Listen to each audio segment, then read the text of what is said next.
range. The range is equal to the maximum value minus the minimum value. Just looking at the score, we know that 5 is the maximum value and the minimum value is 0.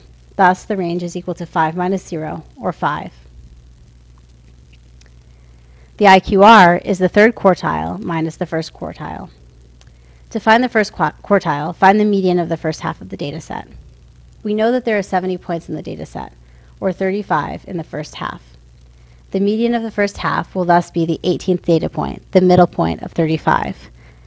The 18th data point is equal to 1. We know this because 10 students have a score of 0 and 22 have a score of 1, a total of 22 have a score of 1 or 0, meaning that the 18th student must have a score of 1. So Q1 is equal to 1.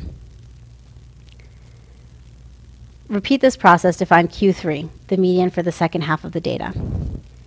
There are 35 points in the second half of the data. The median of the second half of the data will be the 18th data point in the second half. This is the 53rd data point because there are 35 data points in the first half.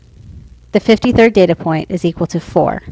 We know this because a total of 51 students have a score of 3 or lower, and 61 students have a score of 4 or lower, meaning that the 53rd student must have a score of 4.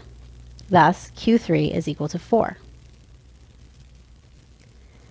The IQR is the difference between Q3 and Q1. We know Q1 is equal to 1 and Q3 is equal to 4, so the IQR is 4 minus 1, or 3. Before we conclude this module, let's review. Remember that the range is the difference between the largest and smallest values in a data set. The positive sides of the range are that it's easy to calculate and it accounts for extreme values. On the con side, it's susceptible to outliers and does not account for middle values. The IQR is the difference between Q3, the third quartile, and Q1. The pros for the IQR are that it accounts for the center values of the data set, and it's not susceptible to outliers. The cons are that it doesn't account for extreme values, and it takes time to calculate. Notice how complementary the pros and cons of the range and the IQR are. They fill in gaps for each other.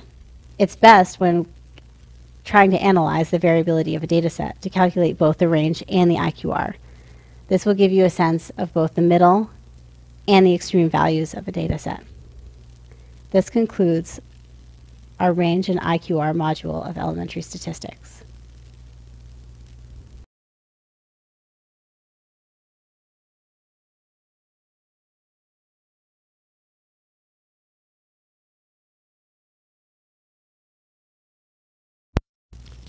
Welcome to the Range and Interquartile Range module of elementary statistics.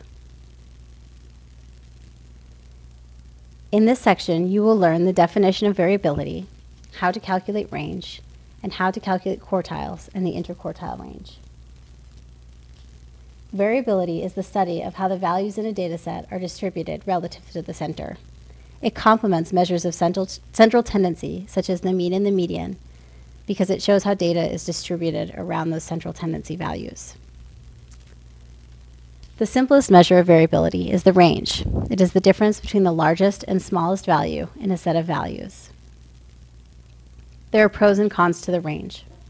On the positive side, it is easy to calculate a simple subtraction, and it's easy to understand the difference between the extremes using the range. On the other hand, because it only looks at the extreme values, it does not weigh the values in between. It doesn't show whether the center data is clustered close to the mean or far apart. As a result, it is also susceptible